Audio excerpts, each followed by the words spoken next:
So Moses, great to have you on the pod today. Sure. I want to know, when did you start your business and how much money do you make now? Yeah, definitely. So I started my business just over a year and a half ago. I started it summer of 2024. And we're sitting at around 45 to 55 grand a month right now, give or take. Insane, especially knowing when you got started as well. Definitely, for sure. What about you? Yeah, so I started, it was like kind of back in high school. It was like a side hustle for a few months, just like clean cars for people on the side. And then I met a mentor actually from doing this podcast. And then he started helping me out in late 2023. And then I've been doing it for about 2 years now. So what was the first reason you had for even starting your detailing company in the first place? Yeah, for sure, definitely. So, you got low startup cost. Obviously, it takes less than $400 or $500 to get all the equipment you need and just use a personal For vehicle sure, to yeah. start detailing. I like cars, and the work itself is also therapeutic. Of course, like it's not too miserable to actually go out there and detail. And I was seeing YouTube videos about it, seeing people all over the internet saying, "This is good. You should start this. Easy way to make money, low startup cost." So that was all aligned for me. When I first started, I did not take it seriously. I did not Yeah, think that no. in a year and a half, I'd be doing 50K a month and this would be my full thing. When I started, it was just, like I said, side hustle. It was out of high school. Just trying to make a little bit of extra money, work with cars and meet cool people. So that's kind of how that started. And that's why I decided to start it. But it's a whole different story going from that kind of starting mindset to actually creating a real business. Do you find, like, you started because you were passionate about it, or, like, you chose detailing because you had a passion for, like, detailing your cars, or just for the money? I had never detailed a car. I had Yeah, just same, like content same. regarding it. So, I thought it looked cool. I thought it looked fun. Obviously the stuff that you see online regarding detailing is, usually filtered to the highest level that it's at. So you see people doing Ferraris, Lambos, Yeah. and you're like, shit, I want to do that. So that's where it all started. I never detailed before, practiced on some parents' cars, family, friends, etc., and learned that the work itself is fun. It's nice. It's not too bad. But I was going into it completely blind, and there's just a lot of trial and error figuring out how to get it done correctly. But once it's all said and done, the work I don't mind. It's fun work, and for the first 6 to 8 months, I was doing every single car by myself, start Yeah. to finish, and that's the reality of it. So yeah. Did you enjoy, like, doing it yourself for that period of time? I did enjoy doing it myself. I think the reason I hired wasn't actually because, I didn't enjoy the detailing. I Yeah. think the detailing is great. I think it's fun. I really like going out there into the world and especially the interacting with customers part is a Yeah. big one for me. These people that you're detailing for 9 times out of 10 are in a position that you wanna be in. Yeah, They for have sure. nice cars, they live in the Bay Area, big houses, stuff like that, and even being able to have all these little micro conversations Yeah. with these customers, which are super casual. A lot of them will open up, tell you about business, tell you about their life. Some of them won't, but either way, you get to talk to a lot of cool people, meet a lot of cool people, work on cool cars. The hiring was kind of just a business move more than it was, so I didn't enjoy the work. Bro, it's insane, like, the people you meet running this business. It was like, I met Andrew Wilkinson, this guy who was a billionaire at one point, came on my podcast, and then got one of the most insane connections in my life, pretty much just from my detailing company. 100%. So it's crazy who you can meet, and, like, when you think about it, like, everyone who's even purchasing detailing in the first place, like, they've got some kind of disposable income. They're in some kind of position where it's like, they can afford this in the first place. 100%. Like, so many of my customers, like, they own a business or something, or like, I can always just get some kind of value out of them. Of course, And absolutely. yeah, Building those relationships always feels so rewarding too. Obviously, you get the one-off details, which happen frequently, but when you're able to build reoccurring customers, and we see this a lot here in the Bay Area, it's of course, a very wealthy area. We got a lot of supercars and hypercar owners and millionaires, crazy houses, and the more you do it for them, the more you interact with them, the chiller they get. Like, we have at least 10, 20 customers in the Bay that we know the garage code and have it written down. And yeah, you just go in, they move the car out to the street, they detail it, they put it back, and we don't even interact with that person. And anymore other than just scheduling the appointments and building relationships like that where there's just so much trust there and they know and live by your company at that point. That's super cool to see. yeah, Obviously, it's a disappointment that you don't get to talk to that person as much anymore, yeah. because there's a lot to learn from people like that. But building those type of relationships is super cool. Yeah, no, I agree for sure. And for me, honestly, like when I first started, like it was not because I was passionate about detailing at all. Like I literally just saw like good ways to make money. And like detailing was on them. Knew a friend who like was making a bit of money with detailing, so thought I'd try it out. Yeah. And like for me, there was actually like never really any kind of passion for detailing involved. And like I really think something that people actually get wrong about the first business they start is like it's got to be something they love or they're passionate about, which like really isn't the case. And I think like one, you need to make the money first to be able to even have the freedom to follow the thing you're passionate about. And then two, I think like a lot of the time you'll find out that you're more just passionate about business rather than detailing and like doing the actual work yourself. Did you find that was similar for you? Like you realized like you like the business side more than the detailing? 100%. I wouldn't say I'm passionate about detailing. I wouldn't say it makes me super happy and excited to go out there and detail a car. I'm just saying I don't mind it. The business is what drives me. That's Yeah. what motivates me. That's why I stay disciplined. That's why I do it every day is, everything that's on the business side of things, right? Like I love being able to wake up every day and just pour my all into this project that's authentically me and that I'm super passionate about. And you know, with that being said, everything that I do within the business is, more often than not something that I enjoy doing. Like I enjoy building these systems. I enjoy leading people and getting to change the lives of people that are working for me. I enjoy kind of seeing this empire every day that I'm building. It's really cool. It's really rewarding. So it's definitely more so just the business side of things is always what you want to focus on Yeah. or something like this. I mean, that's how you're going to grow and scale. And I'm sure we'll talk about that shift in a second, going from like 2 to 3K a month doing it all myself to actually making it a business, right? Yeah. Because if you step away and the business does not keep running as it is, that's not a business. That's just a jog. You know what I mean? So you have to create it as an actual business, set it up as a business.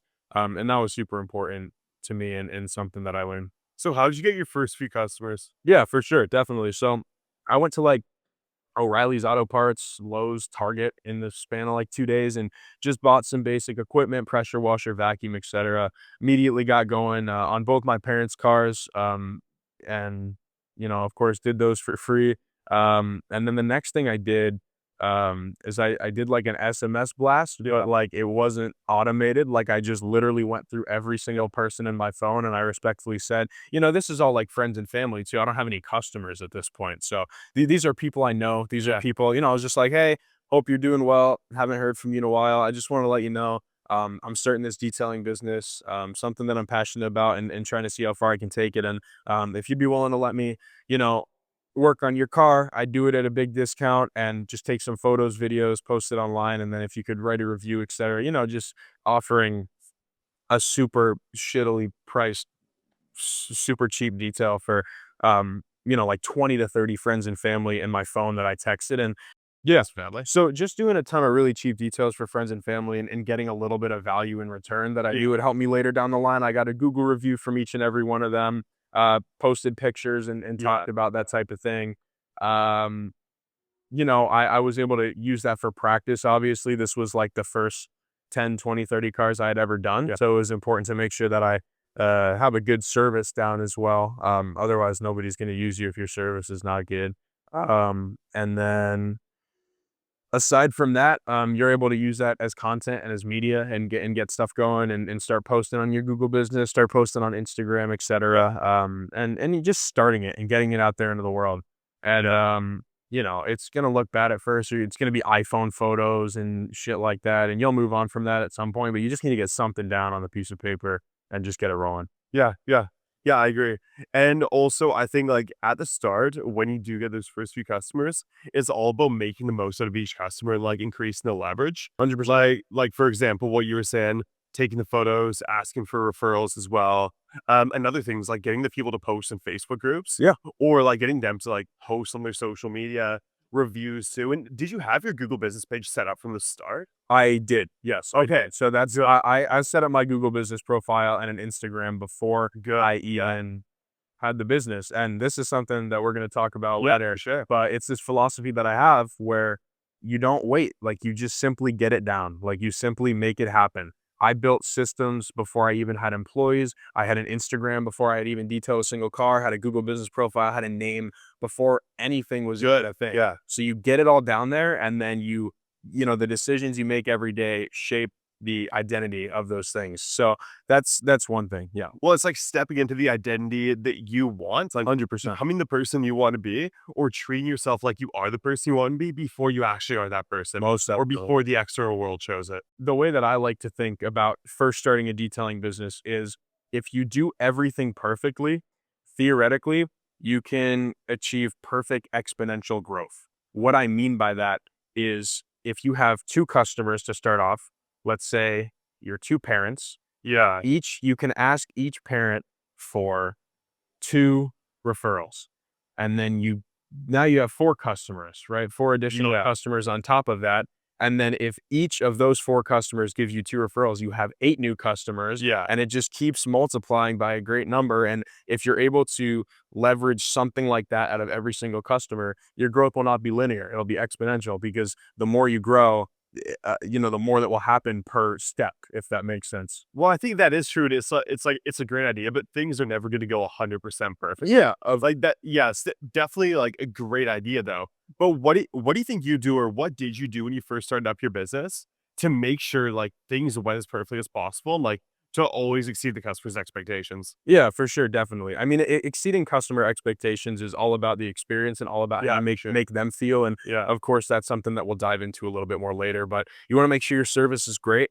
Does it need to be 150% best detailed job in the entire world? Honestly, no, it doesn't. Because what matters is the experience. So as long as you have like a 100%. 90 or 95% perfect job on the detail, if you show up in polos, if you have an iPad and you run through an inspection with them, Yeah. you make sure you're tailoring directly to your needs. You have great customer service, good eye contact, you show up with a smile, little things like that. That's what's going to be perfect for the customers. And then the really, really big one, especially as you start working with incredibly wealthy people, Yeah. is communication. 100%. Communication is entirely necessary, and you need to have perfect communication. So you need to get back to people quickly, of course. You want to have a automated system that will send reminders to your clients. That also saves you. Make sure you deal with as little no-shows as possible and stuff like that. You want to be fully transparent if something happens, like let's say a stain won't come out. Don't bring the customer out at the end and they're going into a blind. Text them during the job and be like, "Yo,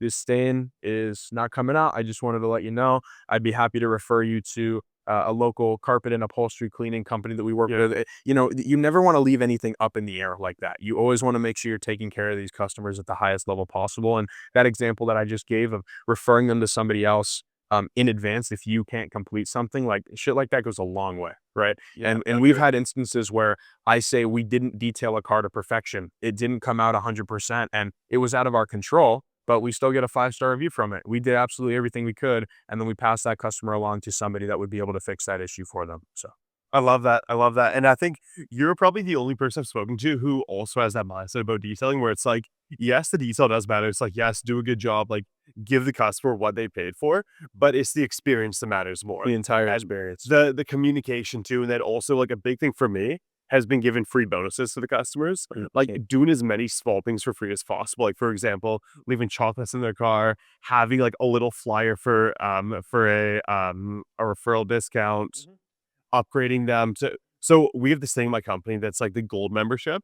And then if you're a gold member, you get discounts after the first detail. It's just like a fancy way to describe the maintenance plan. Yeah. But instead of being like, hey, after the first detail, you automatically like get discounts because you're on our maintenance plan. I say like, hey, we upgrade you to gold member for free, and that makes you eligible for 20 to 50% off after the first detail. So that's just like a unique way of framing it that makes the customer more happy. 100%. Yeah, that's huge. Obviously, you want to make sure that you're leaving some stuff in the car. You don't need to go crazy. Like I see a lot of people that go absolutely nutty with it, and that's not necessary. But just a couple Yeah, business cards, and then what I do is a handwritten note. I have my that's great. technicians. So We have a little note card, and it's black on the back, white on the front, and then we have our little logo in the top corner. And that, we have our technicians write a note just saying thanks for trusting us with the vehicle. We appreciate it. If it's a reoccurring customer, they'll speak as if it is. You'll be like, so great to serve you again. We appreciate it. Looking forward to seeing you next time. And tailoring that little note to each customer goes a long way as well.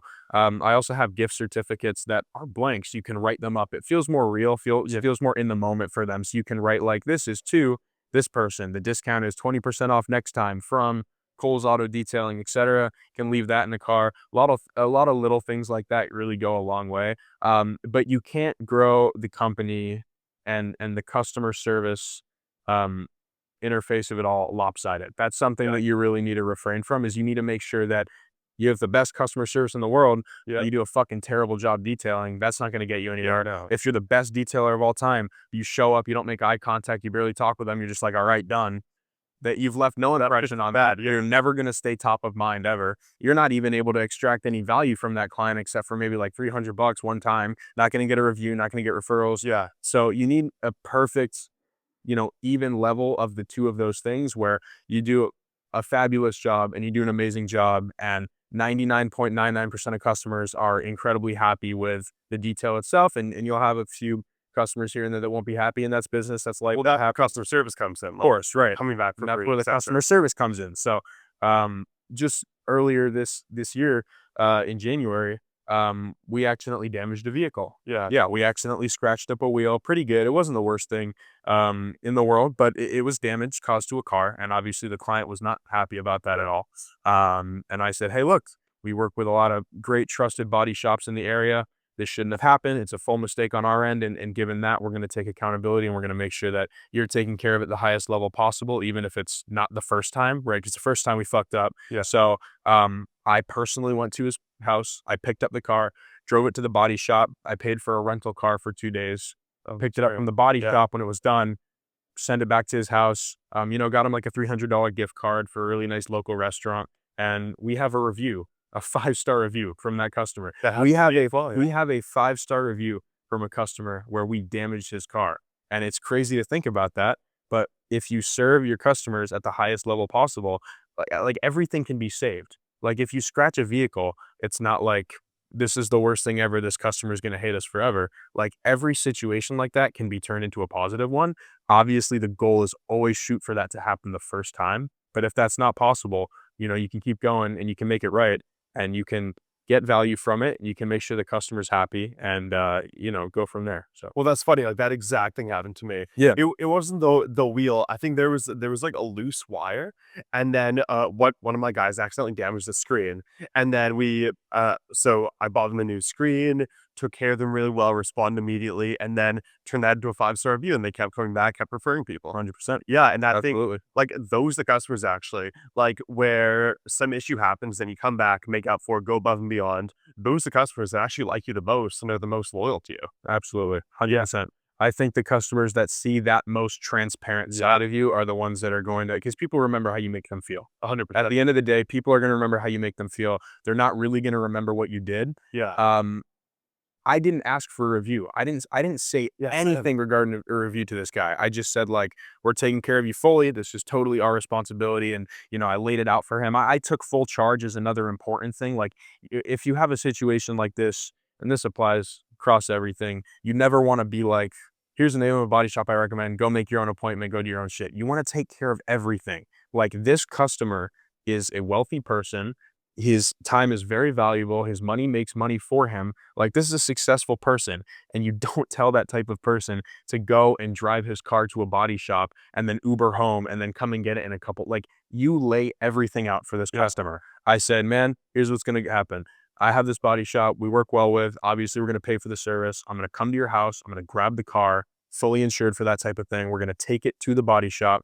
I'm going to provide a rental car for 2 days, and then I'm going to bring the car back and deliver it to you. Let me know if that works for you. You make it as low, what's the word? You want to make it as low effort for Yeah. this person as possible. Like you don't want that customer that you messed up on to have to do anything other than just say, sounds great, let's make it happen. So Yeah. So do you have like an exact framework to deal with customers when something like that happens? Or it's like when you get a customer who's like maybe like unhappy with the detail or something, what's your framework for dealing with that and turning that into a 5-star review? yeah, of course, most definitely. So what I would say is there are truly some customers that cannot be happy.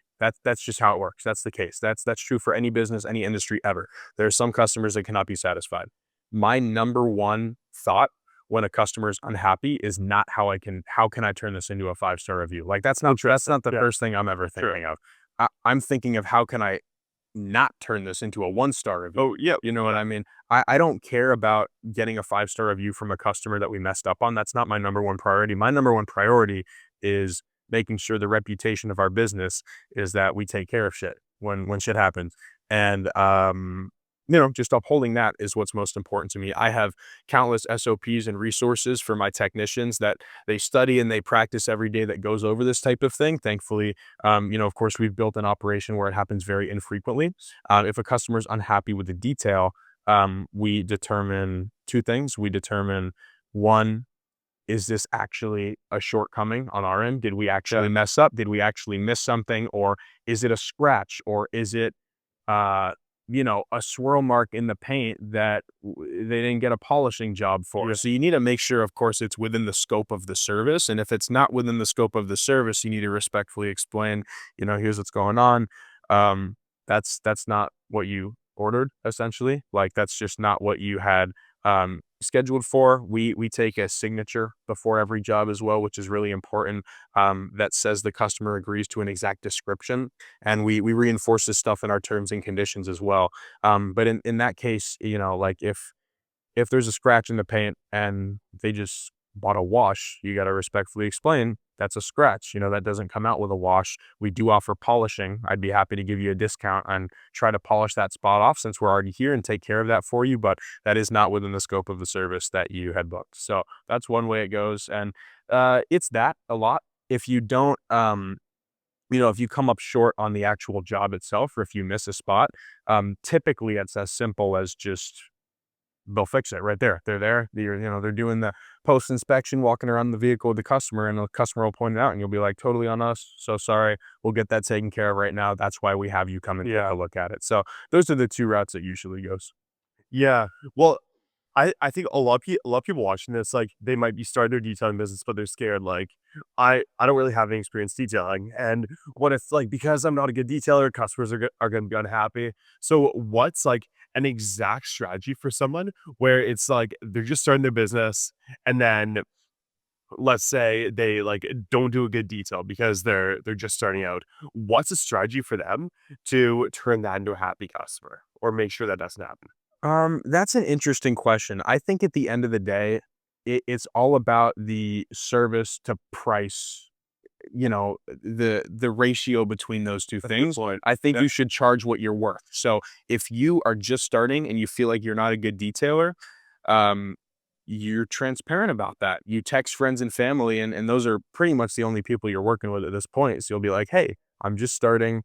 I want to learn. The whole purpose of me coming out to do this job is to learn and teach myself and to practice my skills. I'll do it for $50 instead of like a usual 300 to 400 that a normal detail would be. I think that goes a long way. Yeah. And that goes back to communication. Just having perfect, you know, excellent communication is really all you need to turn almost any bad experience into a good one. And if you communicate beforehand and you're fully transparent and you say something like, I'm just starting, I'll give you a huge discount, only $50 because I'm still learning and I want to practice on your vehicle. They're not going to come out and be like, you missed that, you missed it. Like you've been transparent with them from the start that might be the case. Obviously, if it's, not ideal for the client, you'll fix it right then and there. But when you're just starting, number one, you want to be confident. Don't Yeah. start unless you've watched enough YouTube videos or had enough hands-on experience. Detail family and friends' cars first, and be confident in yourself and be confident in the skill. Um, it's really not hard. Honestly, you can teach anybody how to detail a car. It's not a difficult thing to do. You just want to have confidence in making sure that your mental checklist is down and you'll get everything taken care of. But at the end of the day, you charge what you're worth and you're transparent about that with clients. So when you're starting, you'll be like $50. I'm still learning. And for a company like mine, I'll answer the phone and I'll be like, yeah, it's $400 for a full detail. We use fully safe, perfect products. We know how to not damage your vehicle. We do the best job in the Bay Area. So that's what our company's worth now. Back then, obviously it's different. So at the end of the day, you charge what you're worth.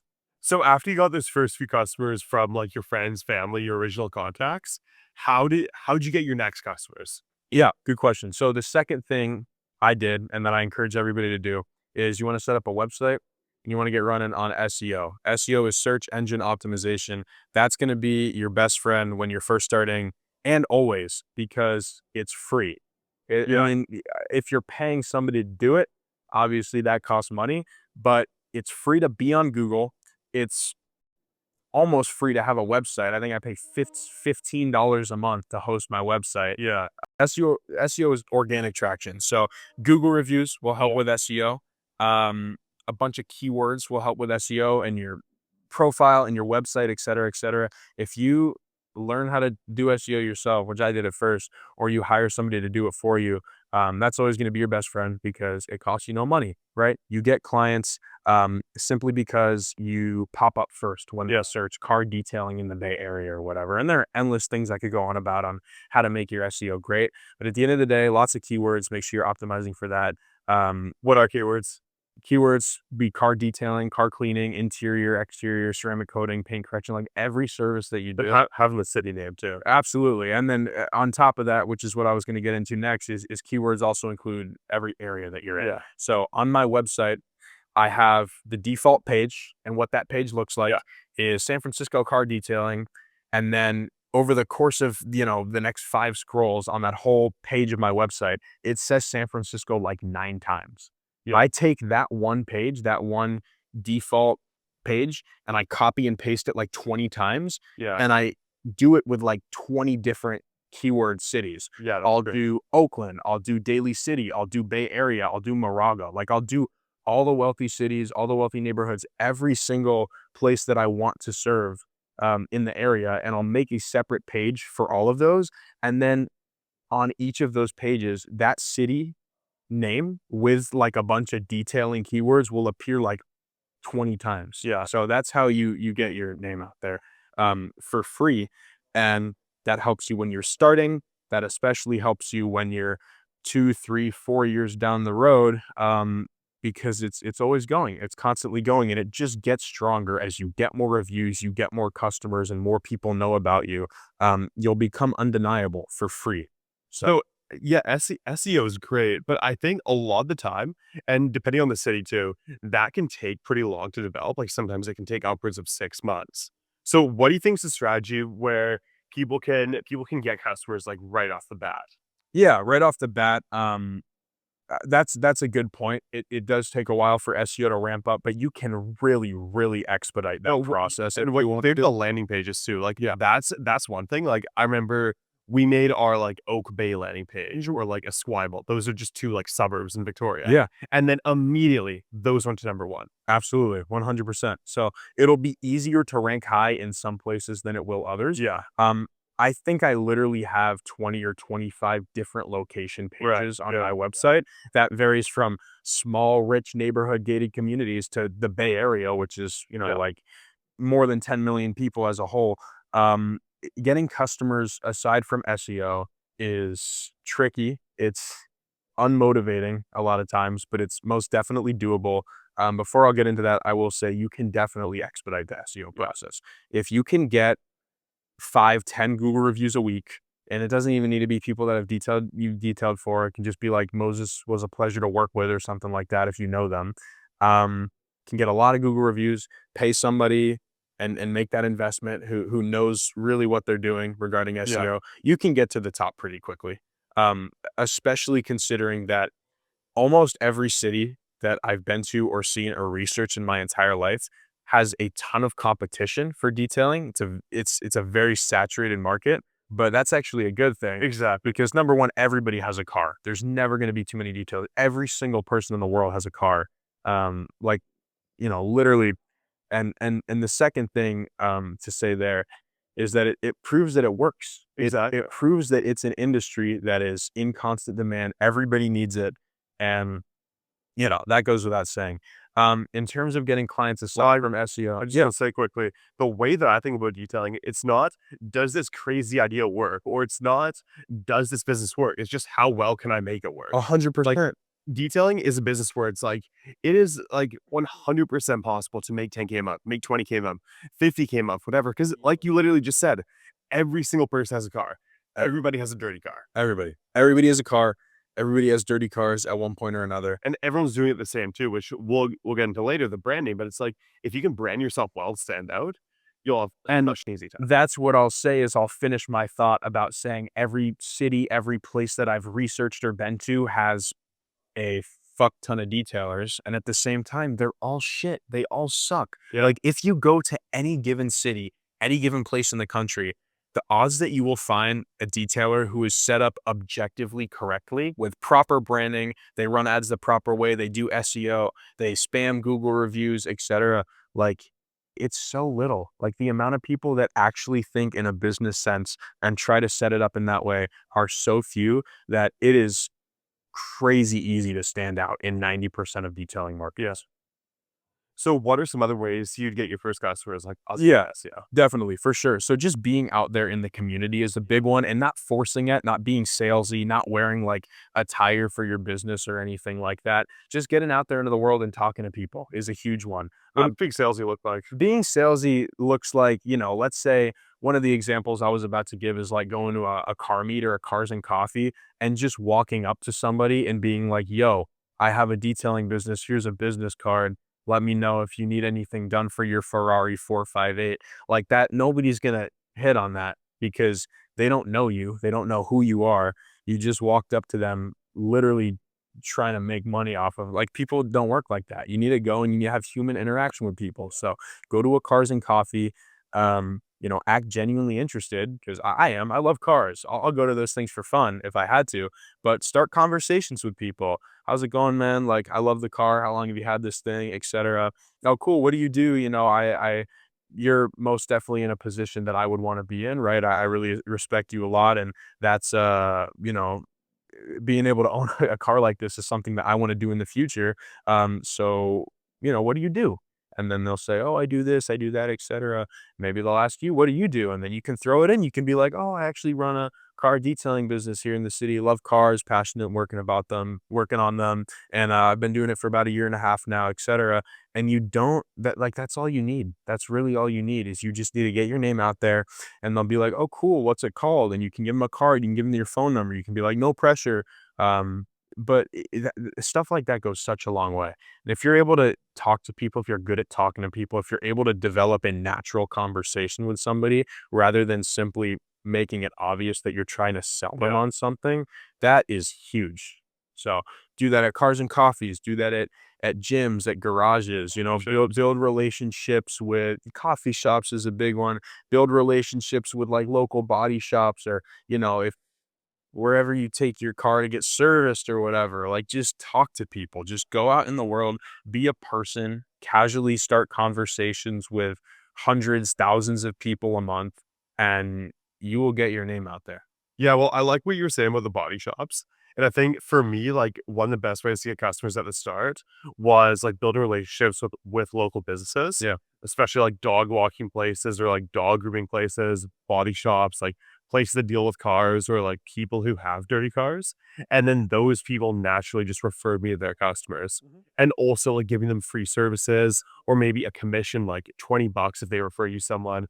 A lot of that I think is great at the start. Yeah, and do not be afraid ever to detail cars for free. No, Don't no. detail every car for Yeah. free. If you could if you have the opportunity to detail a car, but it would only happen if it's for free, look at that situation and ask yourself if that would provide because 9 times out of 10, that's going to provide more value than getting paid the $300 for the detail Especially at the itself. start. If you're starting out and you can have pictures and videos of you detailing a Ferrari, that is such a massive level of lifetime value that goes so far beyond just getting paid for that detail. You can put those pictures on your Google business profile. You can attach them at the bottom of an email. You can use it for marketing materials. You can have that person post a review with the Ferrari. If you can have your name and a car like that together and compound situations like that as many times as possible, that's how you build a business. That's how you build your brand. That's how you attract higher level, higher income customers. Never be afraid to do work for free. And if you have the opportunity to do a cool car for free, seriously sit down with a computer or a document or a journal or a notebook and think in your head as many things as possible that you could put that to use as. And 9 times out of 10, that's going to beyond exceed the value of what the detail would be. Yeah, well, it's like there's long-term thinking. Like the example you gave with the Ferrari, it's like, sure, you might lose out on like $300 because they didn't pay you the 300, but then think about like how much money having that photo on your website is going to get you. Yeah. Like how many customers over the next few months, next year, next 2 years, even next 5 years, if like let's say you get one of those header videos for your website of you cleaning that Ferrari, like imagine how much that's going to make you, like probably tens of thousands. 1,000%. And then referrals from the person as well.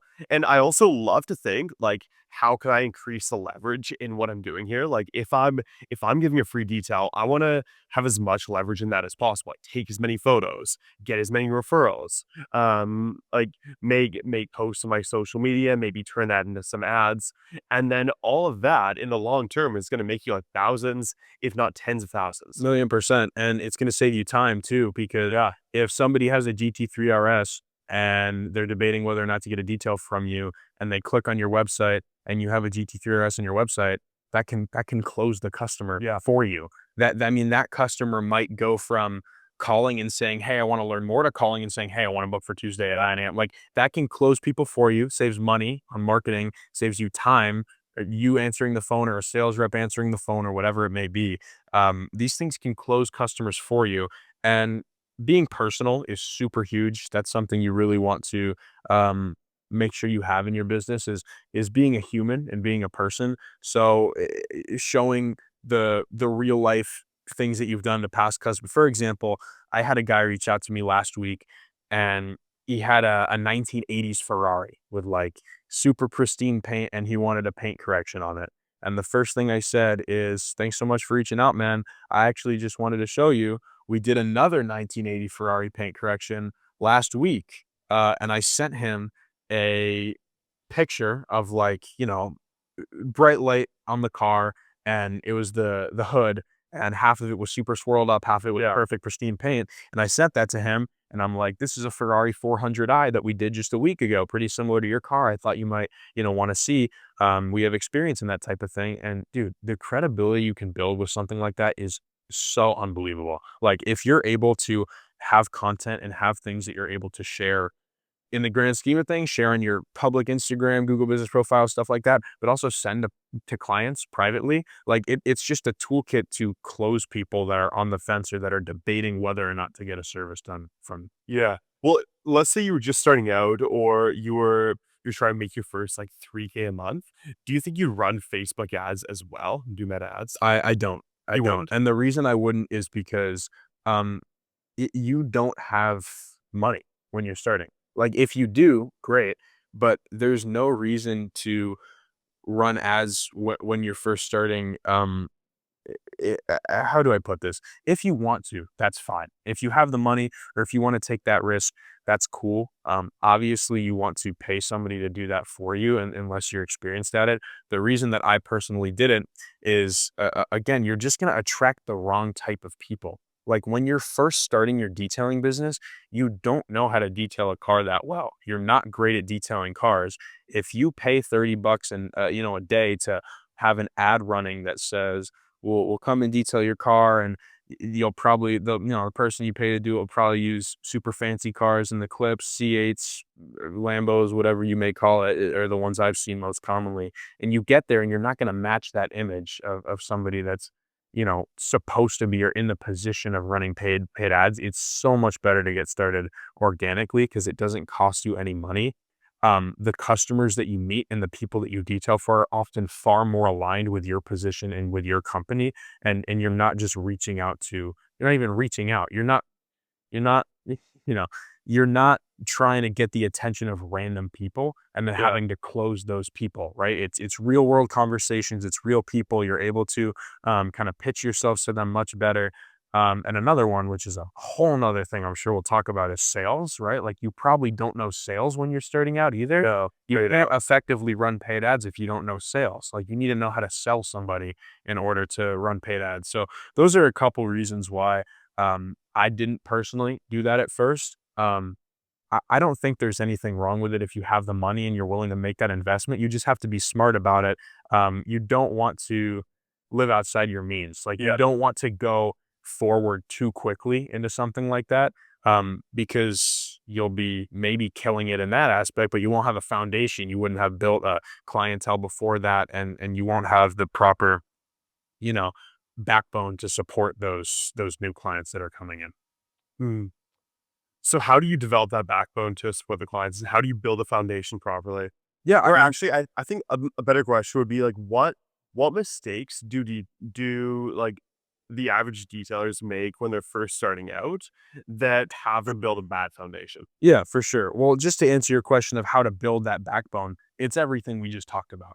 Going in public and talking to a bunch of people, texting every single person in your phone, getting a referral or two out of every single person that you detail for, and building your Instagram, building your website, stuff like that. That's how you build that. And you want to get that going first. Definitely.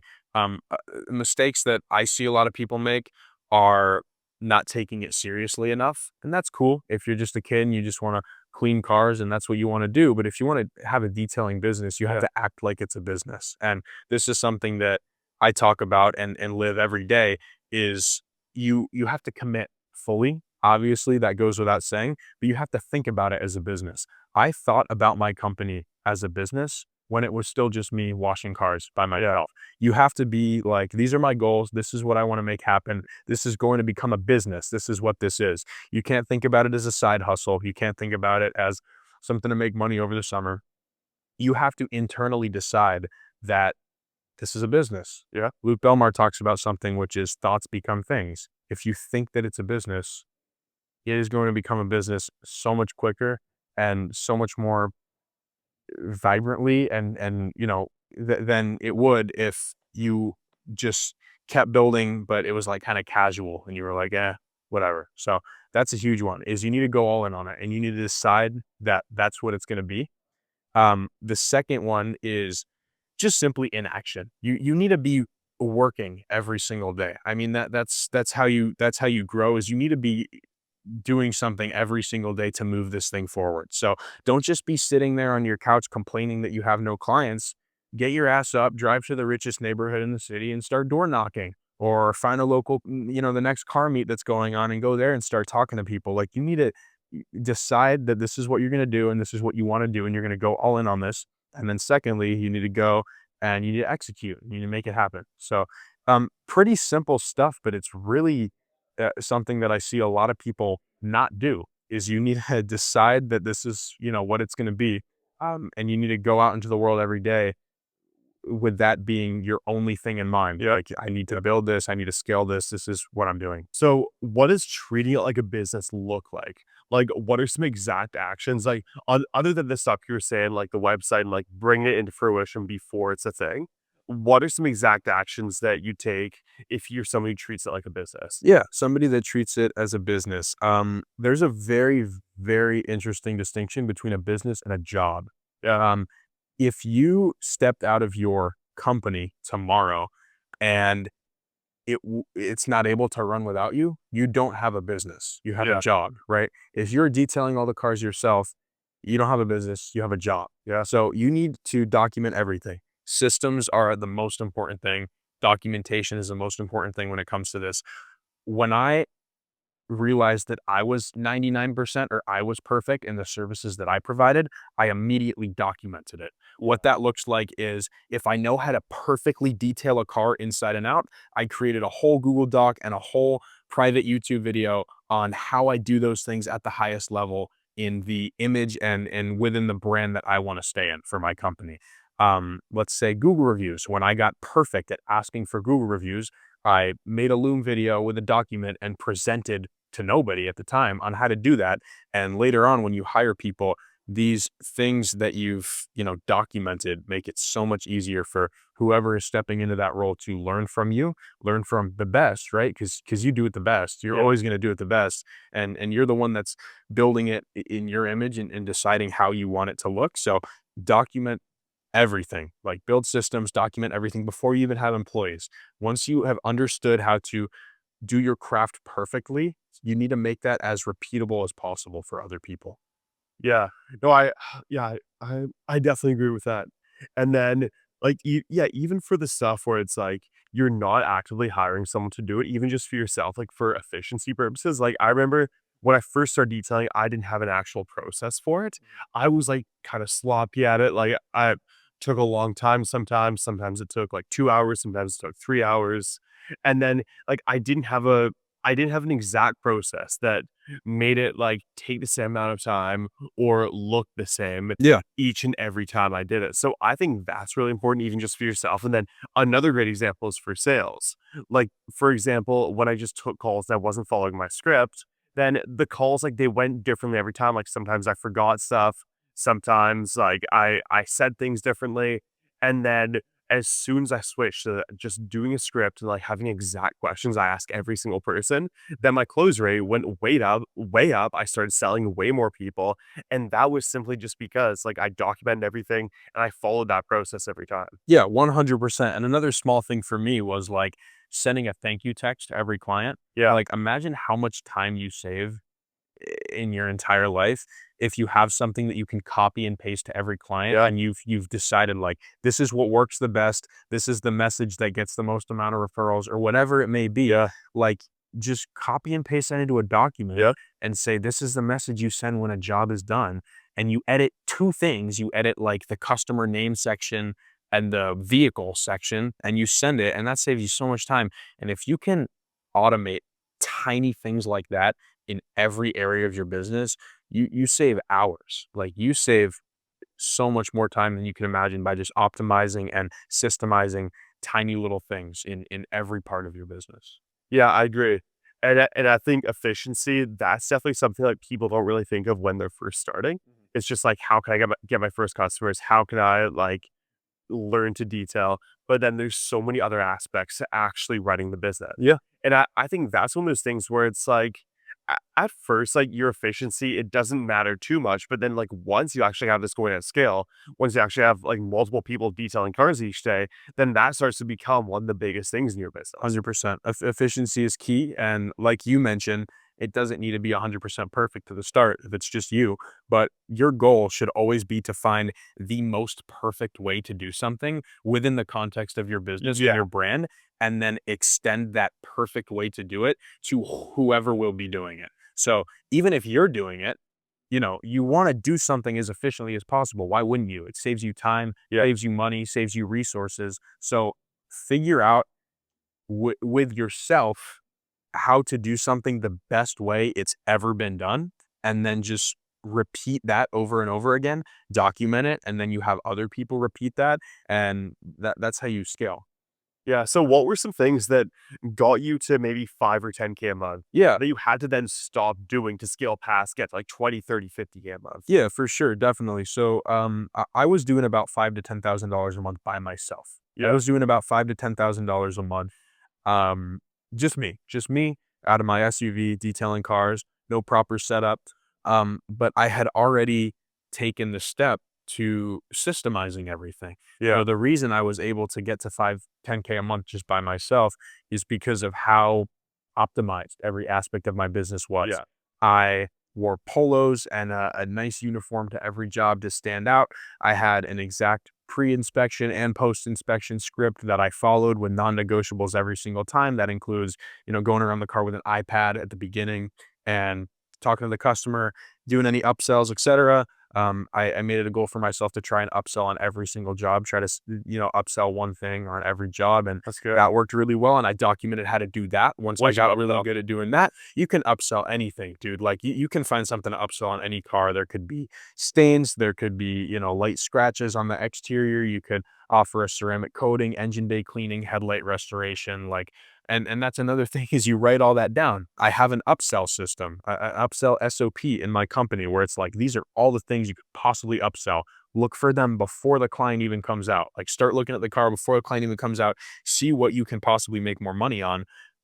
And it's not a one-sided thing. It's not just see how you can get as much money from this person. You're providing value for that person Yeah. simultaneously. And when you provide more value for that person, that's a better experience for them, more likely to get a Google review, more likely to get referrals. And they'll be like, wow, I never knew that. I never knew that my headlights were foggy. They look so much better now. I appreciate that guy for telling me. So it's not really being that salesy. You're genuinely helping these people. That's such a good way to think Helping about them it. solve a Yeah. problem. You're providing more value for them, which benefits them and it benefits you.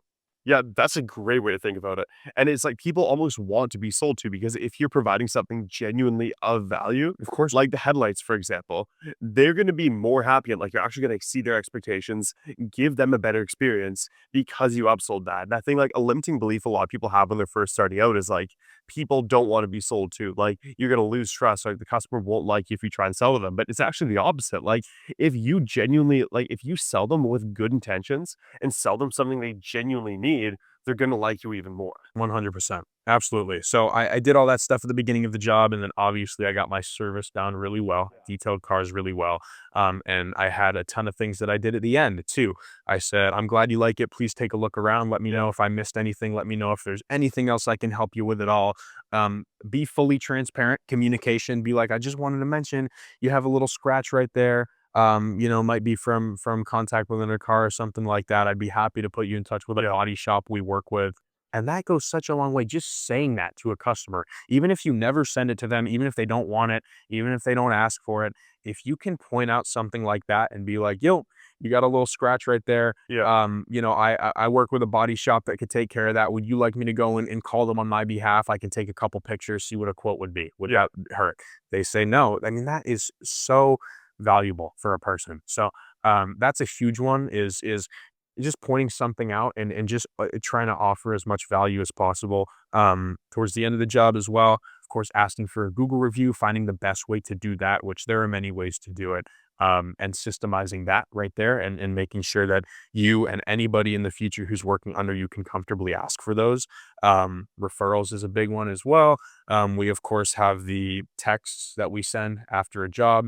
And as you get further into business, you'll have automated texts that send a month later, and it'll be like, "Hey, we detailed your car a month ago. Time flies. Let's get you on the schedule again soon." Systemizing stuff like that that's how you scale. Simply put, that is how you scale. You don't scale by doing everything like one off and forgetting it and doing a different thing every single time. Like you do the same thing every time. If you know that it works, you find the best way to do something and you repeat that thing over and over again, either yourself or you have somebody else do it for you. And that's how you scale. Yeah. So what did you have to do differently after 10K a month to scale?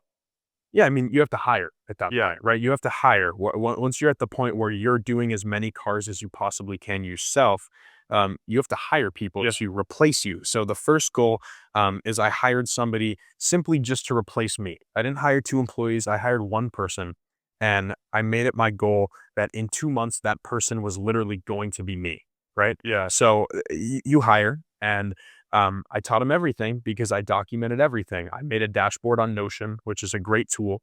And I said, this is going to be your training. We're going to have this number of training days. And then we're going to have like a little trial day, test day where I come and watch you. And I can talk forever about this, but you have a system, you build a system that is, again, repeatable, and a future CEO can do it for my company.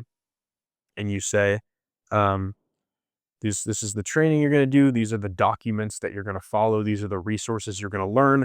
You're going to be hands-on with me for the first month. And Yeah. then for 2 weeks after that, I'm going to just sit in the car on every job and be there at the beginning and end and make sure you do everything correctly. And then at that point, you can have confidence that that person is good to go and that you have, repeated yourself into that person and they're able to execute the same things you did, if not more, at a higher level. So that's something that's really important is you got to hire. You have to hire well, and you have to not hire more than you need, right? I didn't hire two employees right off the bat. I just hired one guy, and I taught him how to do what I do. And at that point, I probably I probably gained 20 hours a week when that guy was fully in place, Yeah. hired, and doing literally everything that I had done. Um, just, without me there, I didn't need to be there anymore. I gained 20 hours in a week. Maybe I make 25, 30% less money because I'm paying him to do it, but I make 100x that 25 to 30% back in the 20 hours each week that I gain that I'm now able to pour into the back end of the business and systemizing it, making it sellable, making it scalable. So what does hiring well look like? Yeah, for sure. Hiring well is it, it's a long process for sure.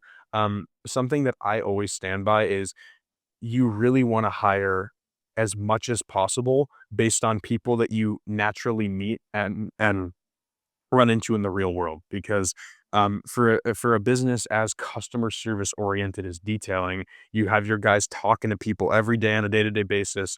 There's so many things to say about why this is better. But if you meet somebody naturally in the world, at a grocery store, at a church, like wherever it may be, that person i- is them. Like that's authentically who they are. If you run into them in the real world and you are, you're interacting with this person naturally, organically, like that's who that person is, and that's how that person will perform in your company. If you go on Indeed or something, and there's nothing wrong with that, you can meet great people on, job application listing sites. If you go on Indeed or something, somebody fills out an application, every single interaction you will ever have with that person ever will be within the context that they want a job, they want money from you, and you make the decision of whether or not to hire them. So they're going to act like that, obviously.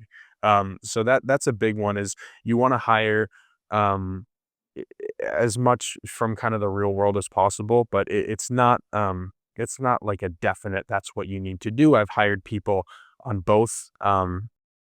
That's preferred.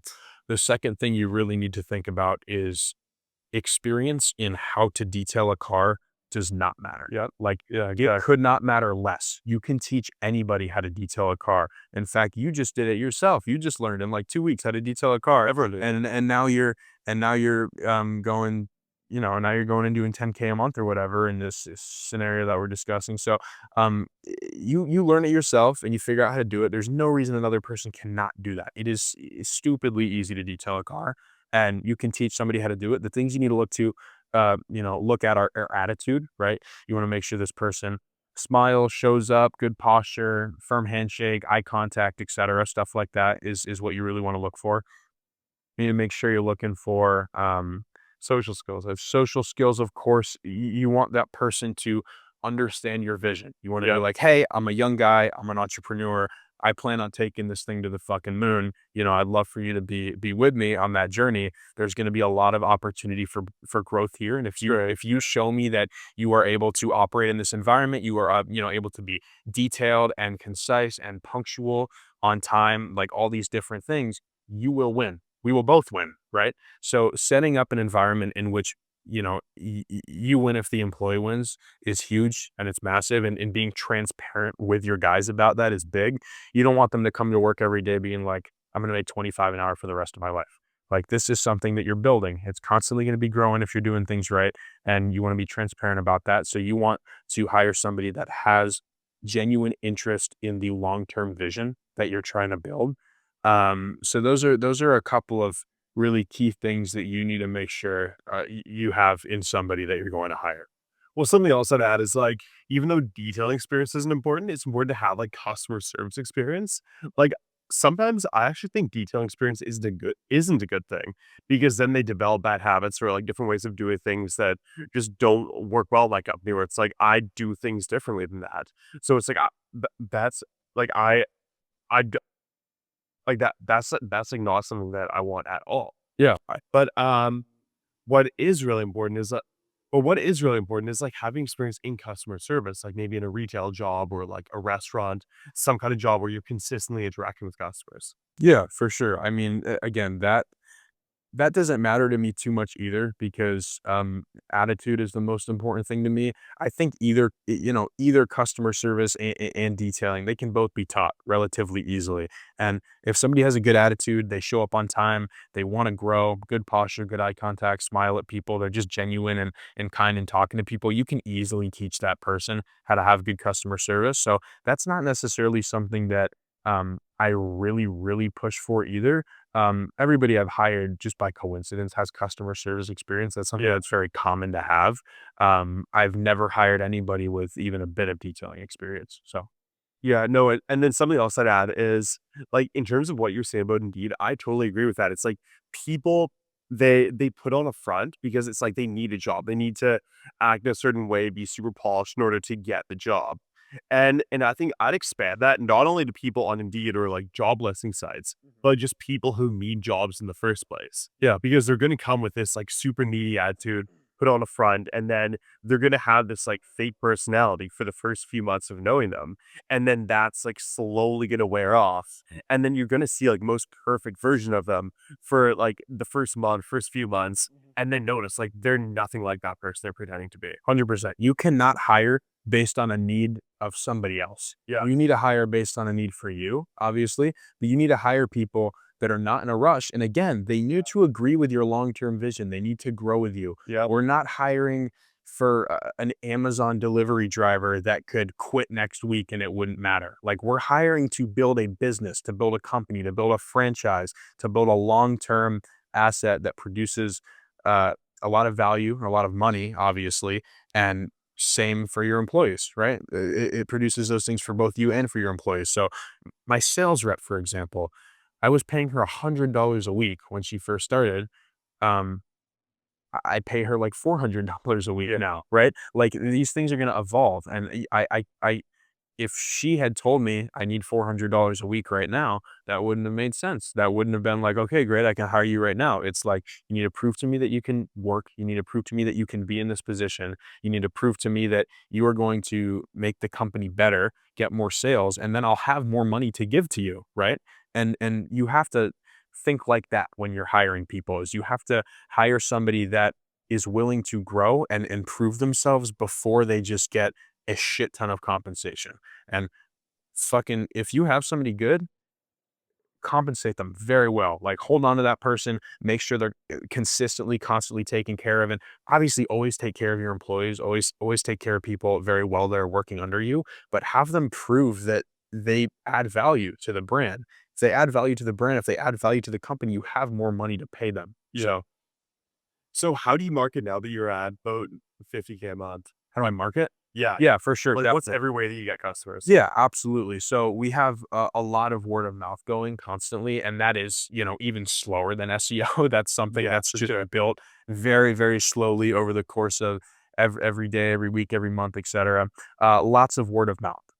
So we have a loyalty program or a customer referral program that we always mention to new customers and we always remind old customers of, which is essentially, hey, we'll Cash App, Venmo you $20 per customer that you bring to us that books with us. And that person that books with us will get 10 to 15% off. So that's a big one Yeah. that you can do. You always want to be letting or reminding customers of that thing. The second Well, I one, think reminding is key for sure. mining is key, definitely. And when you provide a good service, there are customers that'll do it for free. Like Yeah. there are customers that'll give, I've detailed for a guy and he loved the job so much and he sent like 10 of his friends to me, all supercar owners. Like if you provide a good service and you double down on all the things that we've talked about, these good things will naturally come to you. So that's one. Word of mouth is huge. That includes, me going out into the world and talking to every single person that I possibly can about it. You really never know who you're going to meet. You never know what value somebody is going to be able to provide. So I never count somebody out, ever. I could be having a conversation with the most random person in the entire world that, I know nothing about them, know nothing about what they do. And we'll be having a conversation and they'll be like, what do you do? Oh, I own a car detailing business. And they'll come up with something like, oh, I manage a fleet of like work cars or something like that. We have 15 cars. How much, you can find value in literally anybody and never count anybody out. Get out into the world every single day and just have have conversations with people. We've talked about this a lot already, but Yeah. go to car meets, go to gyms, coffee shops, etc. Talk to people. I still do that. And we would probably do 45, 50K a month, even if I didn't do that. And the reason that I do that is because it compounds over time. Like Yeah. you meet a bunch of people and they'll give you money and then their friends will give you money. And it's just like, that's, there's something that each person can provide. And even now, I still think it is very much worth my time to simply go out into the world and talk with every person that I possibly can about what I do and what I'm Yeah. trying to build. So word of mouth, that's huge.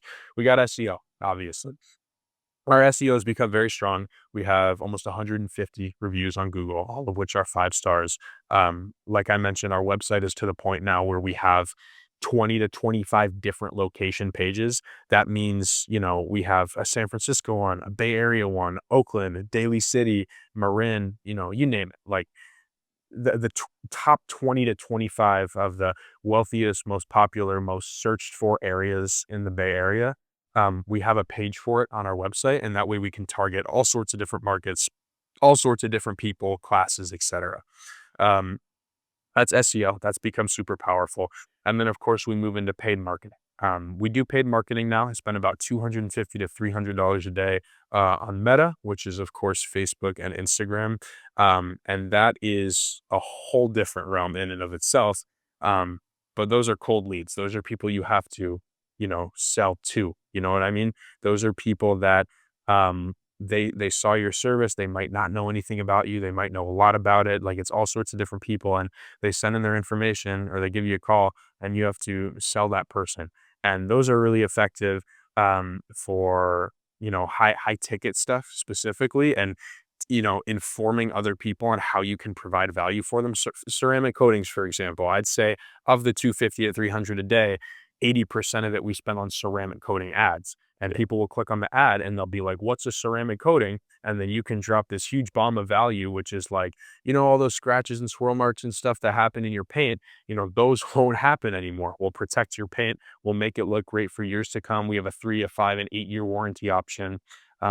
And for a lot of people, they'll see that value. If they spend $1,000 now to protect their car, that is so much less than what the new paint job would have costed in like 8 years. You know what I mean? So paid marketing is a big one. You want to be very strategic with it. You need to have, be informative, of course. So you need to tell these people what it is you know, what it is they're going to be getting because a lot of them don't know, and then you need to sell them on it. And a perfect combination for marketing is organic and then paid because you have the ones that are coming to you. They're very warm. You barely even need to close them. They already know they want a detail. They just want more information or they want to get on the schedule. And then you have that mix of the people coming in, which provide a little bit more opportunity, but they're a little bit harder to actually get in the door. Yeah, and what I really like about the meta ads is, like, those build your brand, like, so there's a statistic, it's like 80 to 90% people or even more who are interested in something are ready to buy at the moment. So it's like if someone sees your ad, like, they might like what they see, they might want their car detailed, it's just not a good time for them. Yeah. And then when they keep seeing your ads, they keep getting reminded of you, and then maybe in a few months, they'll actually be ready to buy, or maybe it's like they see your ad once, follow you on Instagram, and then in a few months come back. I find that something where it's like Google Ads doesn't really do that. Of course. Yeah, definitely. And you asked me a question earlier, which is, trying to think of it. You asked me a question earlier of why I don't recommend starting meta ads like when you're first going for the first couple of months or before you're established. And the reason is you need a stupid amount of credibility to be successful with meta ads. If your ad pops up on somebody's page and they click on your profile and you don't have like 10 supercars, Mercedes, really nice stuff, and you have a bunch of stories active as well, like that makes them much less likely to buy from you. So if you're starting out and you run meta ads and you have a Lamborghini in the ad or something like that, but they click on your profile and you have like a Honda Civic and all the pictures are taken from an iPhone, like that, those two things don't match up. They don't add up. So you need to build a really, really solid backbone structure brand, like I was talking about, before you're able to even see great success in the meta ad Well, I'd space. I'd actually challenge you on that because I think that's even more true with Google Ads and ranking on Google, because with Google, you're competing with every other company in your city. Like, you're right beside the number one detailing company in your area with like 300-400 reviews, and like they've got all these supercars, all this credibility. But then with Meta ads, there's some customers who don't even see those other companies. Yeah, I mean, I'm saying this for all paid ads in general. I think when you're starting out, you should not do paid ads, whether it's Google or Meta, whatever it may be. Yeah. I'm saying in general, if you don't have structure or credibility to back those things, it's much less likely that you are going to succeed in that space. And if somebody's getting your ads on Meta, chances are they're getting somebody else's ads on Meta too. If they've been thinking about it, or they swiped up on something about it, or they've been thinking about getting your car done. Like, competition is always there. That's not something you want to think about necessarily. As long as you can provide the best experience and show that you're better than everybody, you'll be set. The reason you don't want to start too early is because if you don't have any credibility, you're just dumping money into something that's like statistically not likely to do anything for you. Yeah. How can someone make their company stand out from the start? Yeah, for sure. So, I got a professional photographer, videographer to start working with me from the start. Like, Yeah. I started my business in a July. By October, I was working with a professional photographer, and I was paying him, I'd say damn near $100 an hour to come out with me every time I did a somewhat nice car and take super, super high quality picture and video and edit them together, make them look great, have professional captions as well, set up your captions well to have, to be informative or to be, to create a sense of urgency or to have calls to action, whatever it may be. You really want to position your brand as undeniable and as super professional and white glove and as concierge as you can. And that's what I focused on from the start. And that's how you're going to stand out, because even some of the most successful companies don't do that.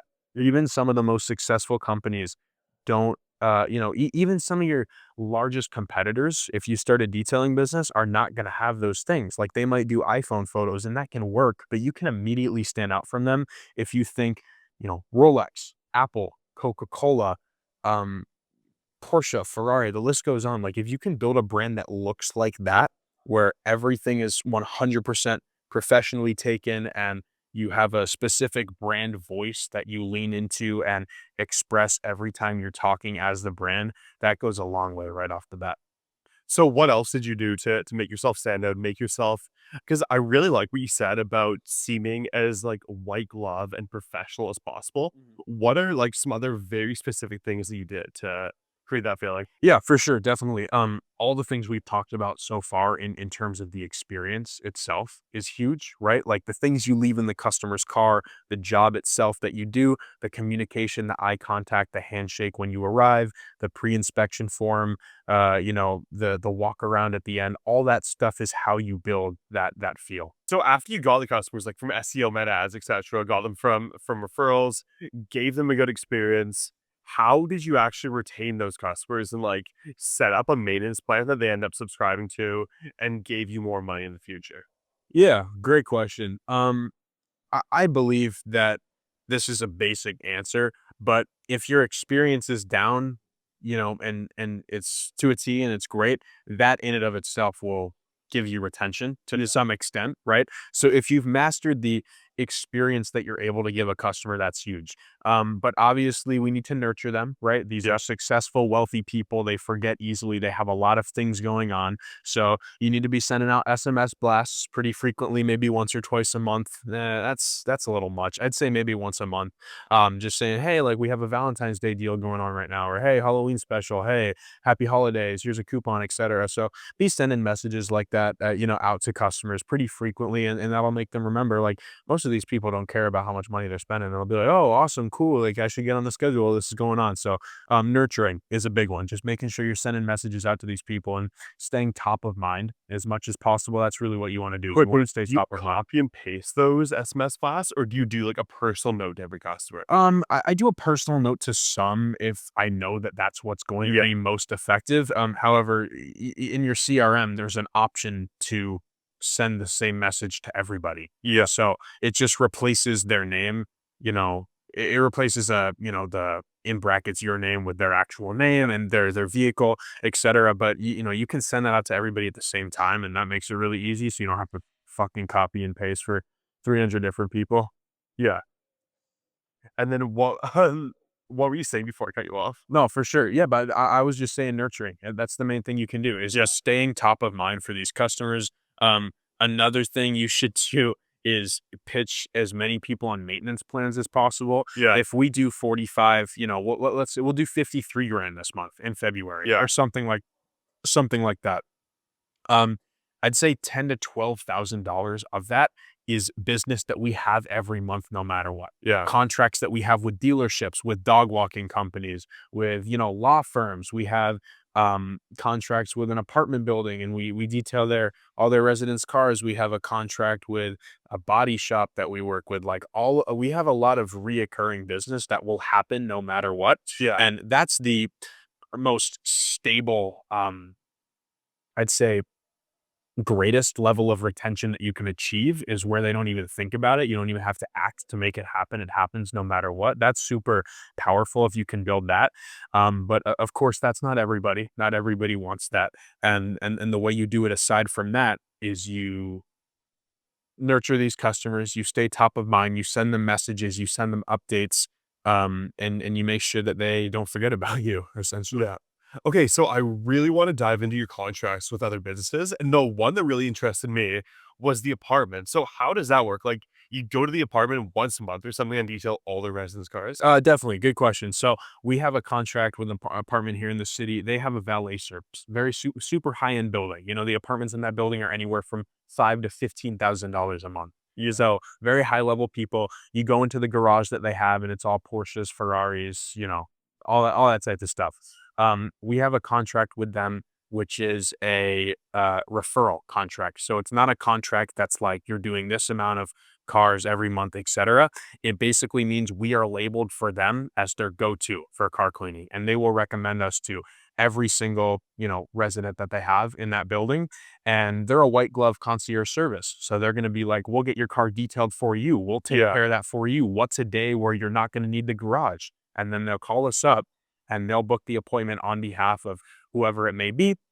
We come, we take care of it right there in the garage. They have water and power that we can hook up to, so we don't even need to provide our own, which is huge. And then they take some money, from the job total. Of course. So, Yeah. yep. So how'd you get that set up? Like how'd you find the apartment and how'd you pitch that to them? Yeah, definitely. So I have a friend that lives in that apartment building. Okay. I spend a lot of time there. And again, it's just this thing that keeps coming up. I keep talking about it, just naturally having conversations with people, just naturally talking to people. I dropped my car off there one time, and the valet takes my car, they park it for me, they come up to me, take the keys, etc. I start a small conversation like, how long you been doing this for? What's your role here? And I realized that the person I was talking with was actually like the manager, like the head of everything that was Yeah. going on there. And I wasn't salesy. I just said like, hey, I'd be happy to come down here and do a couple cars for free if that's something you guys would be interested in. I know that would provide a lot of value for your residents and your clients that live here as well, and it'd make it easy for you guys to get reliable detailing for these people. We did a couple trial days where we did 10, 20 cars for free, I'd say, over the course of a day or two. And it was up from there. Well, so that's really good. Starting off, doing it for free, doing the trial service to get your foot in the door. Exactly. And then okay, so I'm actually really interested in this, like for my own business. Mhm. So how do you think you'd get more apartment contracts? Because I know like you got this one from your friend.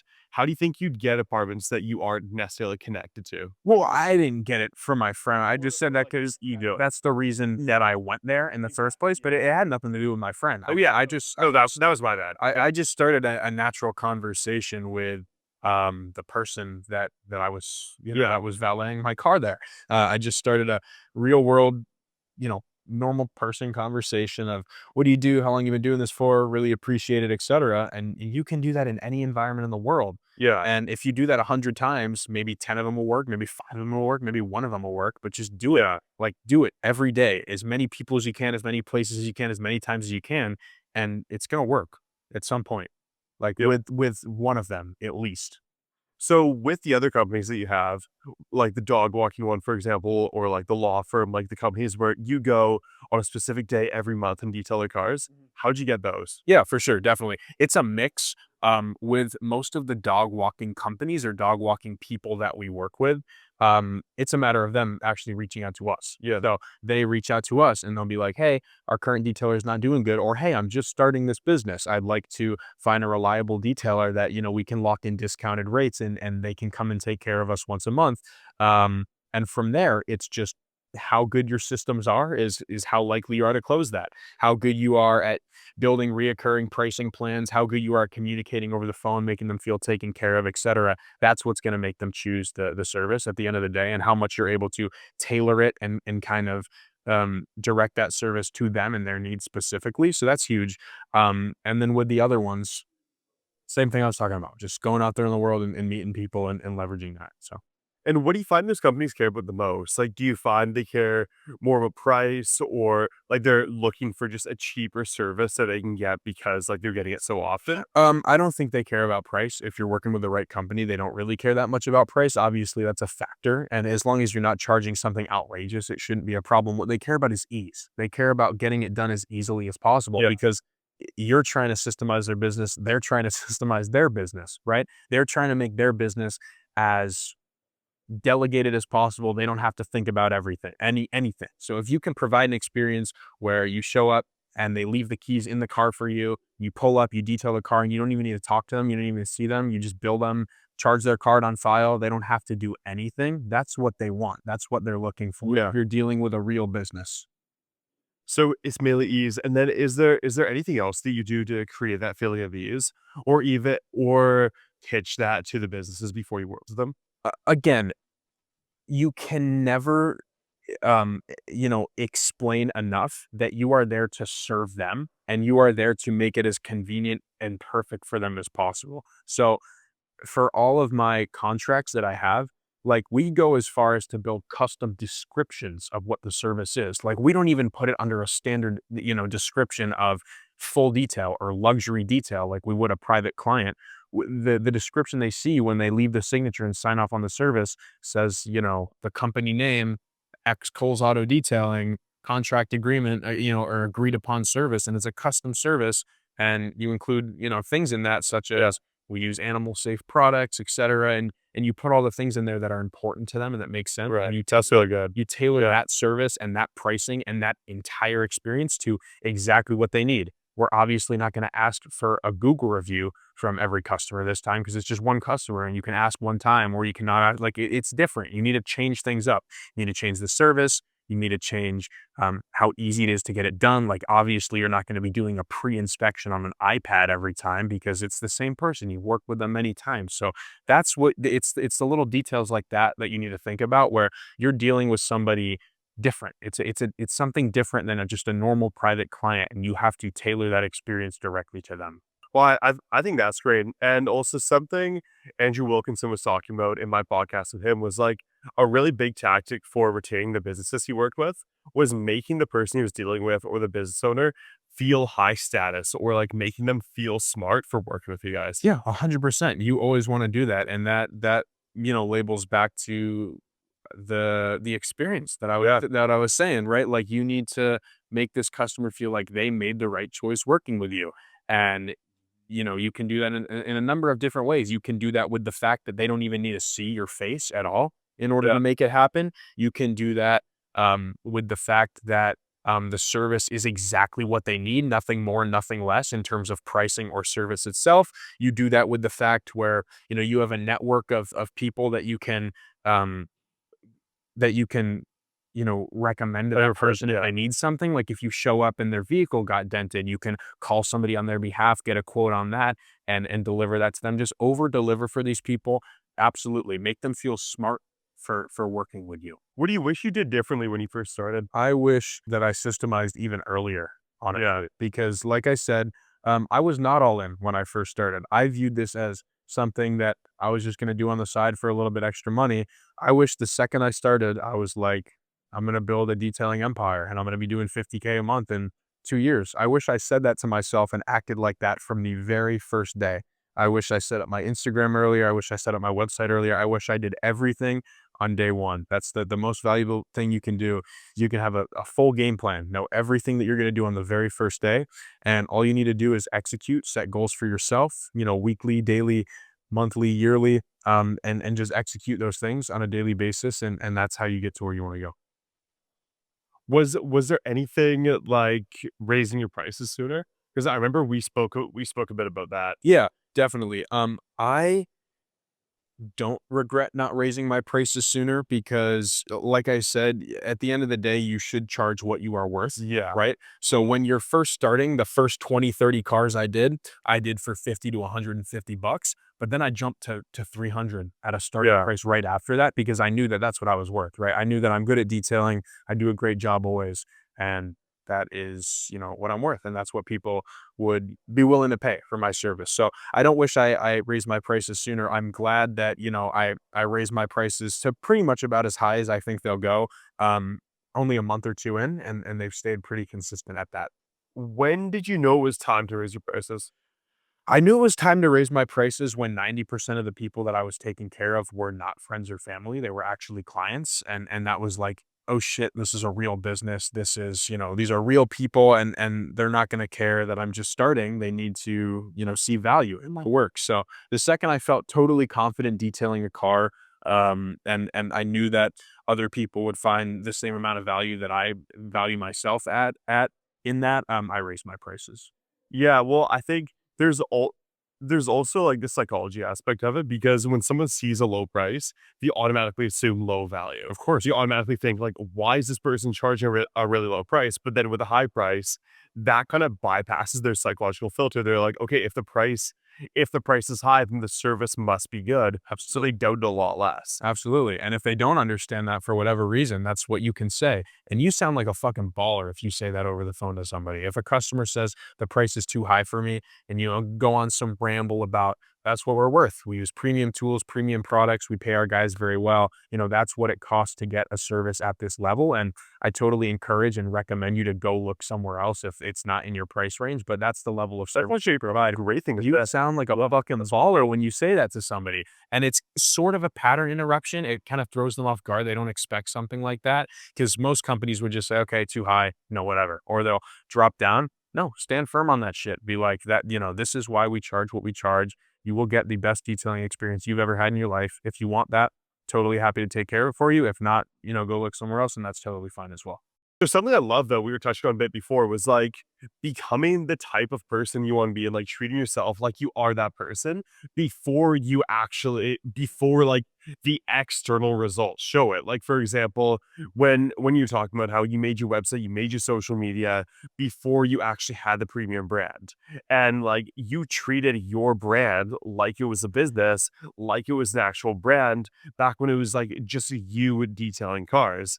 And like somebody who is in your position could have easily just been like, "Oh no, this is side hustle. I'm just like a kid who cleans cars," Mhm. and then their business would go so differently. Like because they have that identity and that mindset, they probably wouldn't do as good of a job, wouldn't give as good of an experience, wouldn't be as consistent, and because of that, like their business wouldn't grow. So I think like one of the biggest reasons why you've been able to succeed so quickly in this, and like honestly why I've been able to as well, is because like both of us, like, we have an idea of who we want to be and then treat ourselves like we're that person to begin with. Yeah, 100%.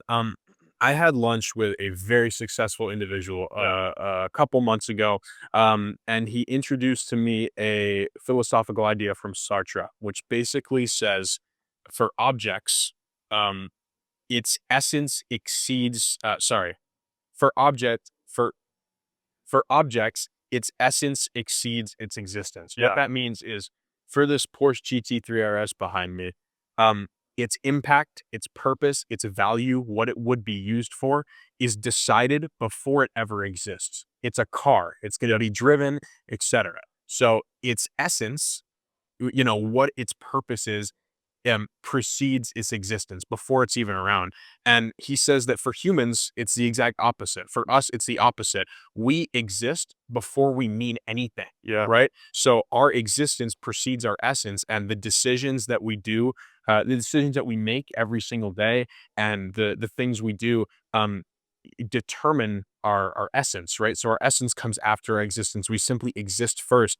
And I don't think Sartre would have ever expected this to correlate to business, but when that entrepreneur that I met with told that to me, it resonated so much. I'm like, holy shit, I've been unintentionally living in this entire time.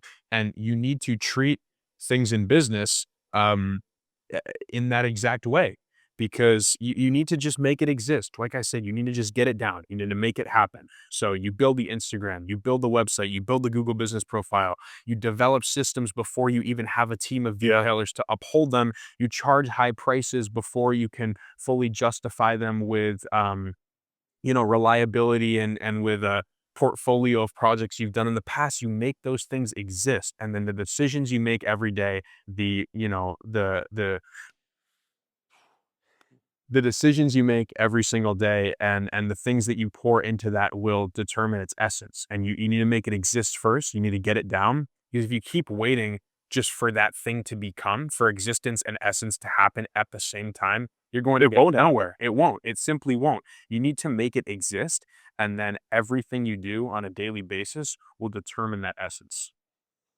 That's definitely true, and, like, in my life, like, I've done this a lot in my business, but just in general, a great example is, like, I tell myself my time's worth 5K an hour, and it's like, even though I'm not making 5K an hour right now, I'm treating my time like it's worth that much, so naturally, I'm prioritizing higher leverage tasks. I'm, like, doing a much better job prioritizing my life and doing the things that will make me way more money per hour, being way more intentional with my time just because I'm telling myself that. So the identity that you have and like the person who you treat yourself like you are, that makes such a big difference, even if you aren't already that person. And I think another big thing is like hanging out with people who see that version in you, who see you as a successful entrepreneur before you actually are that person. Because then naturally, like you'll just start to become more like that person if like everybody who you're around sees you in that way. Yeah, for sure. I mean, what really clicked for me is uh that philosophy like directly sorry, one second. Like when you start your business, there's no inherent, you know, premium brand or high quality service or great customer experience. And you don't sit around and wait for that to happen. Like the decisions you make every day determine that. So at first, it's just existence. You make this thing exist and then you determine it and you bring it to reality. You make it true through your repeated actions every single day. Yeah. So what do you think like were some exact things you did in your detailing business, aside from the stuff we already spoke about, to make that happen? Yeah, you act like an operator. So when it was just me, I was building systems constantly, and we already did kind of talk about this a little bit, but not to the full extent that I was. Documented everything before I even thought about hiring employees. Like I didn't even know that I would hire employees. I didn't even know that it would make it that far. And I documented everything. I'm like, I'm gonna write this down. I'm gonna make a perfect system or an SOP on how to do this exact thing perfectly. And that is a perfect example of what I was just talking about, where I didn't wait to become an operator. I didn't wait for that essence to just magically form because it fucking won't. Like, you need to make it exist, make these systems exist, make your premium prices exist, make your premium experience exist, and then hire people to uphold and actually justify those things and bring the essence to life that you're looking to accomplish. What do you think were some ways that you did that in your own life, like outside your detailing business? Yeah, great question. I mean, in my own life, it goes without saying that every decision you make feeds into your essence, right, on a day-to-day basis.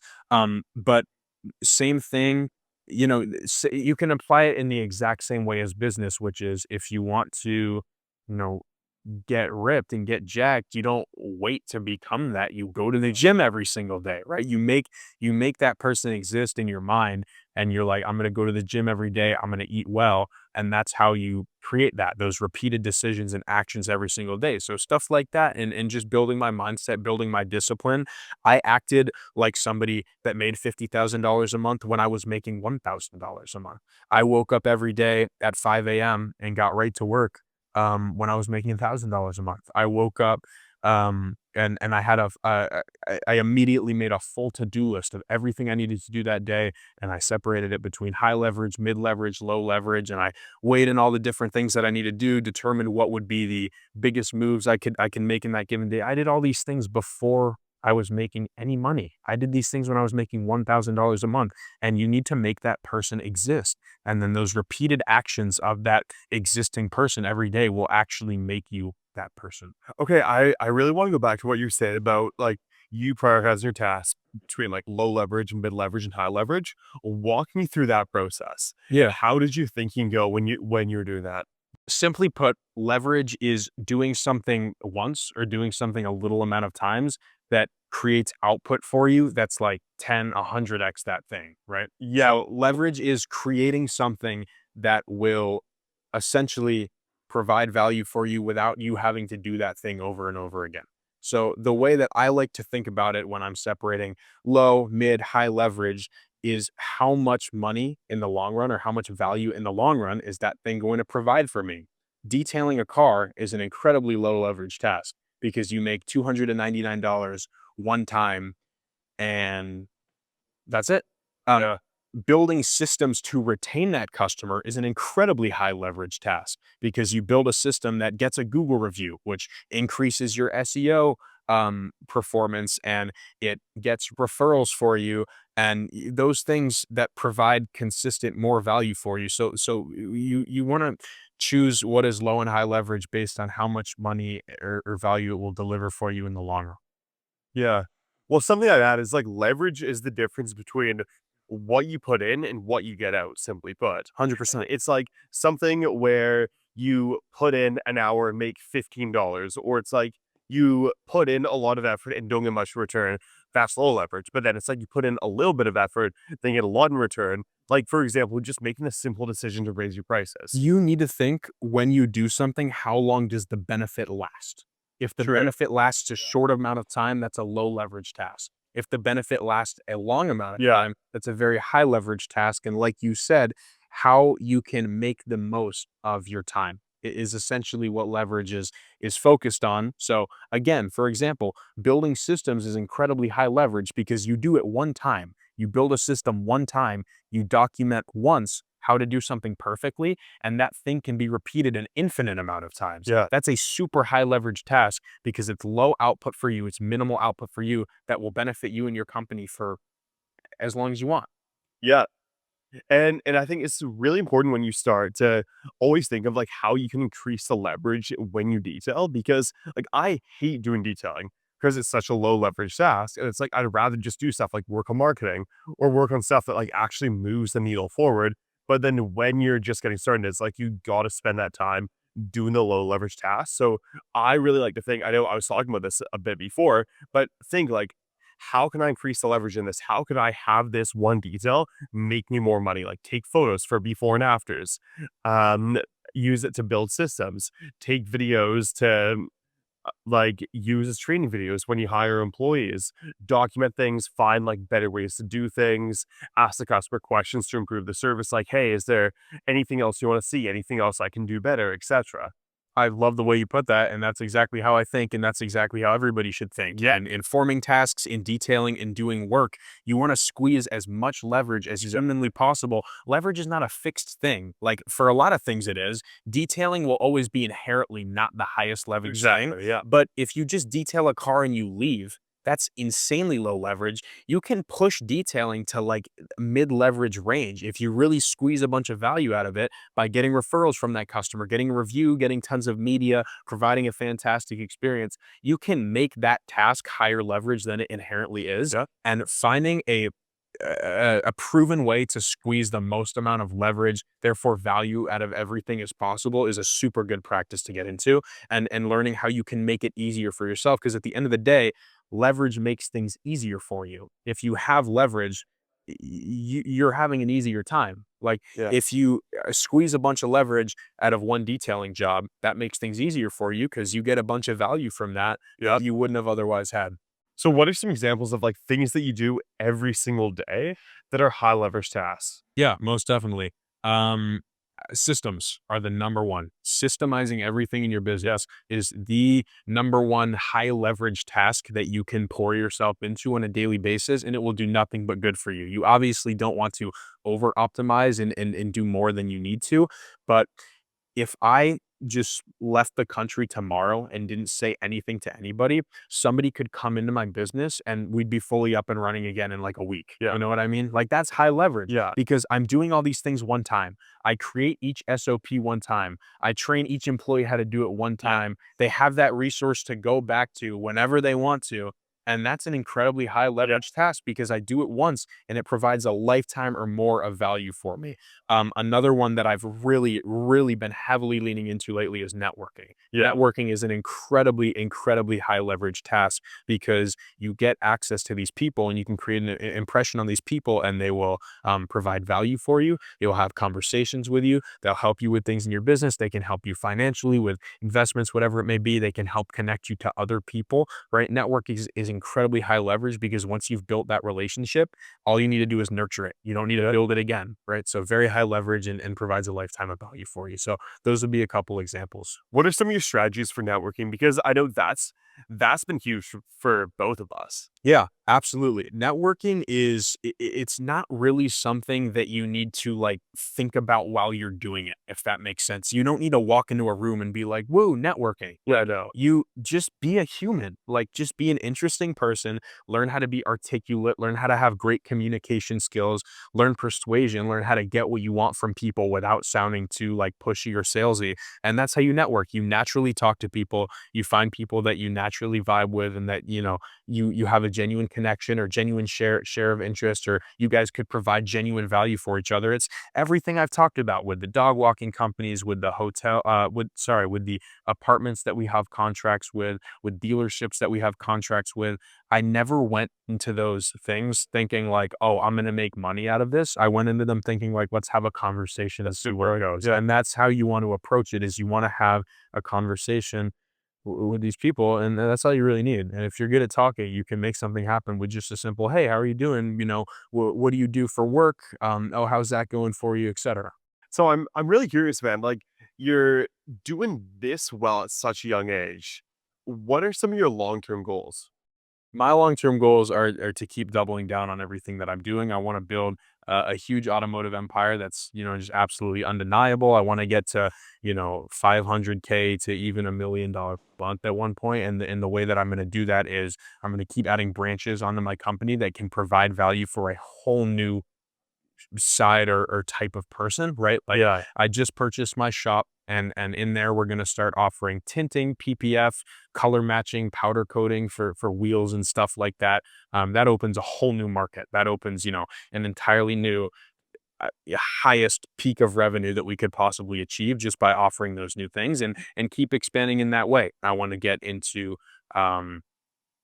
to get into body work. I want to get into auto customization at a high level as well, like paint matching bumpers and stuff like that, and putting custom parts on vehicles. I want to get into all that stuff because that opens me to a whole new market of people. And that's how you expand and scale. What about your goals for just your detailing company? Like where do you want to take that? Yeah, for just my detailing company, I want to again create something that's undeniable. Yeah. It's like it's just think of McDonald's or Apple or like within their given industry, everybody knows about them. And like 90% of people utilize that or purchase that. You know what I mean? I want to be like Cole's Auto Detailing is the detailing company in the Bay Area. That's what everybody uses. And I feel like we're doing a good job of building that so far. We detail for a lot of supercar owners, a lot of high end people, and we have customers giving us referrals and word of mouth on a daily basis. And we've really reached a point in our clientele where it's constantly moving. Like if I feel like I'm having a slow day or a slow week, I'll get a bunch of texts being like, yo, this guy referred me to you. Yeah. Let's get a detail done. And that will like save me kind of. And I sort of mean that metaphor, like it's not exactly how it goes down, but we're reaching a point where I can clearly see the work paying off. And I can clearly see that our service has made an impact Yeah. on hundreds of people, and it's going to continue doing that. And it's just, like I said, it's exponential growth, dude. It's always exponential. Like I'm always thinking with an exponential mindset, which is like the input that I'm putting in today will 10x, 100x a couple months down the road. And I'm seeing that on a daily basis. And I just want to keep doubling down on that and become the greatest detailing company in the area. Yeah. Yeah, I love that, and I think surprisingly, like, me and you have, like, a pretty rare mindset here when it comes to running a detailing business. Like, how we're both running it with more of, like, a focus on the brand, and and I find, like, a lot of the people I know who do detailing or, like, a lot of the local detailing companies I see, they just aren't too ambitious with it. It's like they're not putting their all in, like, they don't wanna become, like, the number 1 detailing company in the Bay Area, and I think also, like, a lot of people don't even know that's possible. Yeah. A lot of people just think of detailing as, like, some fucking side hustle or, like, some summer job that's, like, not gonna make them that much money, but don't know that, like, this is, like, a real profitable business Oh, and, yeah. like, as a matter of fact, one of the best businesses to get into. The things you can do with the detailing company or any company for that matter, if you put your all into it, are truly boundless. Like I have no idea where I'm going to end up. For all I know, I could have a location in every major city in the United Yeah. States. Like there's no limit to how far you can scale, but we only have so much time, right? So you need to make it happen quickly. You know, money loves speed, speed loves money. And you need, if you make those things happen quickly, you know, who knows how far you can get. If you set goals for yourself, it'll happen. You'll make it happen. If you set goals for yourself and you put in the right work that needs to be done, you will get to that point. And that's really just what I'm coming to learn over the last year and a half of entrepreneurship. And as I move forward, I'm working with that mindset, which is like I literally can do anything. And honestly, in a sense, I think as if I already have it. And I already have that thing in the future, and the inputs I'm doing every day are proving that that thing is reality. At the end of the day, I want to build a machine, an empire that creates value for everybody else involved, not just myself. So I get to make money, I get to travel, I get to live as free as I want.